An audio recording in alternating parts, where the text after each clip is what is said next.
Yo, what's up guys? It's Yoda Ned, back at it, back to the channel. It's a nice, beautiful day. We out here with Alden. We found a sick spot. This is beautiful California, dude. This is my thing, bro. Golden brown. Golden sunsets, bro. But yeah, man. So what we're gonna do today is we're gonna do a sick walk around with the truck. You know, I had a buddy of mine recommend that I do like a walk around because he thinks my rig is pretty capable for what it is. I'm not gonna say it's like the craziest thing ever, but I do think it's pretty capable myself too. So we're gonna walk around this truck, tell you everything I have on it, what makes it a good rig. I think this thing can do Rubicon. I don't have a front locker, but it does have a rear locker.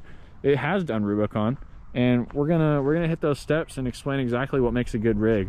So because there's plenty of good rigs out here, you know, this is more set up for rock crawling and clearance and stuff. I guess it could be like overland vibe, but you know, it's definitely not a camper truck. So let's get to it. All right, so we're gonna start at the most important thing that I think makes a rig. Like honestly, this will make or break any off-road trip. So we're gonna start with suspension because that's how I started. So before I actually bought anything for this truck, I consulted with so many people, but the guy who ended up selling me on this, his name was Alex. We call him Alex Bilstein because Bilski, you know, his name kind of rhymes. But yeah, my buddy Alex, he told me to get Dobinson suspension, and then I did some more research and found out it's like the longest traveling stock location shock. So that's kind of what sold me, because I was like, all right, all I care about is travel right now. So let's start there. This is the Dobinson's IMS shock. It's not the nice upgraded external resi one, but it is an IMS shock from Dobinson's. It's a great shock, honestly. It feels great.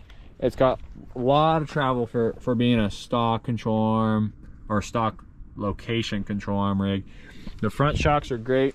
The rear shocks too, paired with Dobinson's leafs. See? Boom, IMS. This thing travels like crazy.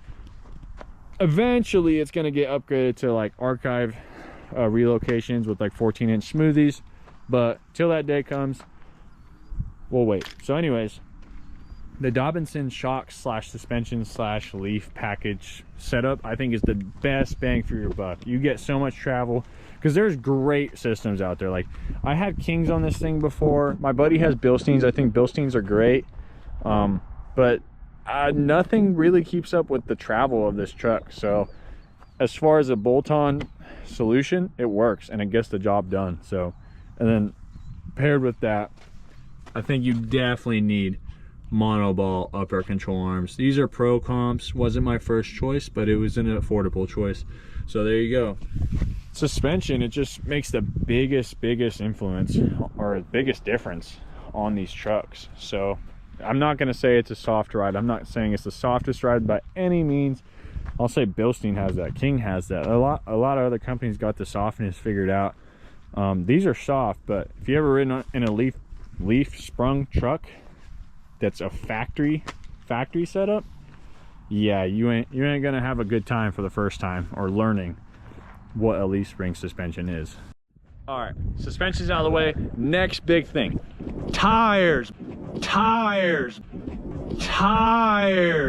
That was the best upgrade I made after the suspension. Literally kept getting stuck in the snow. Got some BFG KM3s.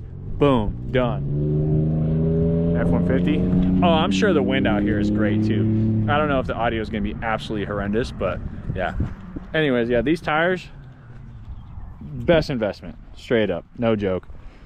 Beadlocks are great, but I don't think they're necessary for the average Joe or most people who just kind of get into it, because they're really an expensive investment.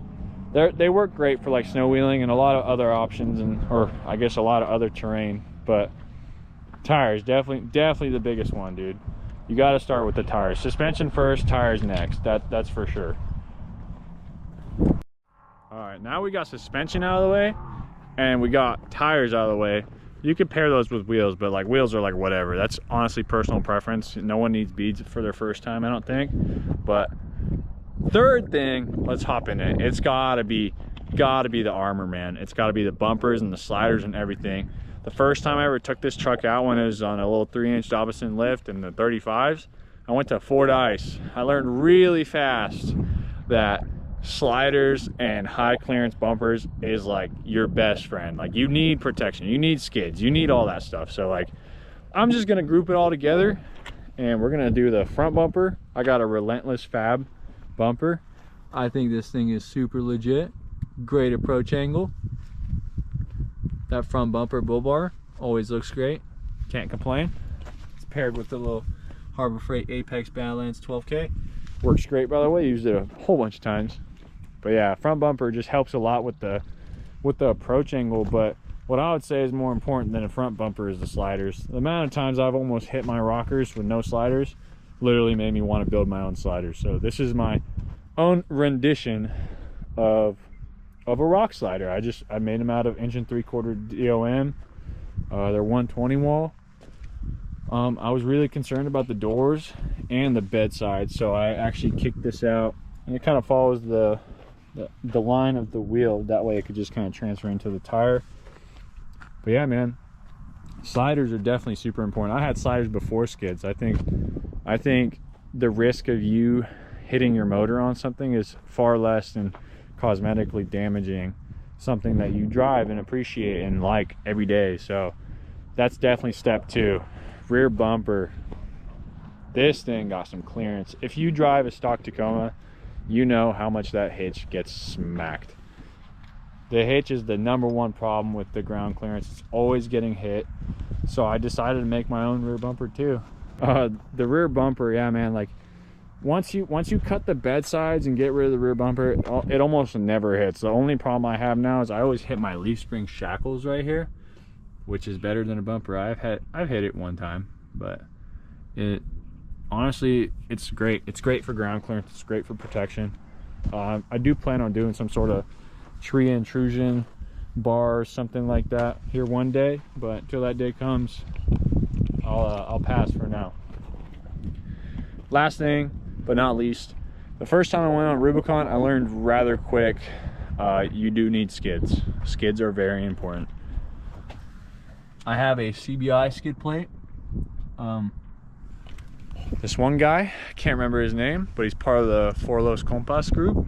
He sold it to me for a killer deal. I had a swoop on it because I needed it real bad. So Rubicon just beats up the underbelly of your truck. There's a lot of rocks just in random places, and you can't really get around them sometimes, especially not having a front locker. It's one of those trails where you gotta pick your line very, very good. Like, you gotta pick a great line that's gonna benefit you, not the hard line. The hard line usually never works for a rig like this, you know, until this thing's like front double locked and maybe even like dual transfer cases and 37s. I don't think this thing will be able to hit hard lines like I wish it could. But it does the job, and that's exactly what the point of this video is like what a capable rig is. This is what a capable rig is. Not extremely overbuilt rig though. That's where people get mixed up, you know. So definitely that's number 3 on the list. The armor, most important. All right, so I think those are the 3 most important things. They're kind of big category groups, but you know, I think that's definitely the steps you got to take in order to really just get the most out of your rig, you know, be able to play in more places, and honestly safer too. Just like, you can get a lot more places and you'll have more fun doing it when you're not just struggling the whole time. So as far as like building a rig, that's like the best order to build them in, so in my opinion at least, you know. So but yeah, here's my rig. She's great, she works. I'll get some videos soon. We've been dealing with the winter season, and all the trails are kind of horrible. Our snow's been bad and all that stuff. But as far as all those things, that's the best 3 things to do for sure. As far as my rig, there is some extras. I do have a roof rack. I don't think everyone needs a roof rack. I do have like a like over the bed bars with like a rooftop tent that I use for camping. I think that's really hard to invest for most people, especially when rooftop tents are getting in the $1,000+ range now. So there's that. I got like tent and lights, but like all this stuff, I more did it for like cosmetics, because like headlights work, man. Like they really do. And like bead locks, not everyone needs bead locks, you know. Like I wheel hard and I air out a lot. I ride at like 4 psi to 0 in the snow, and like rocks I'm at like 10 to 12. So I think the beadlocks benefit me greatly, but it might not benefit everyone else. There's other mods, like front camera is great for like rock crawling too. You can kind of cheat the system when you don't look at the line. You can use that while you're in the truck. So also my fenders are high radius. It's kind of hard for a lot of people to chop them like that. I do have iron T4Rs fender liners with some rock lights up in there.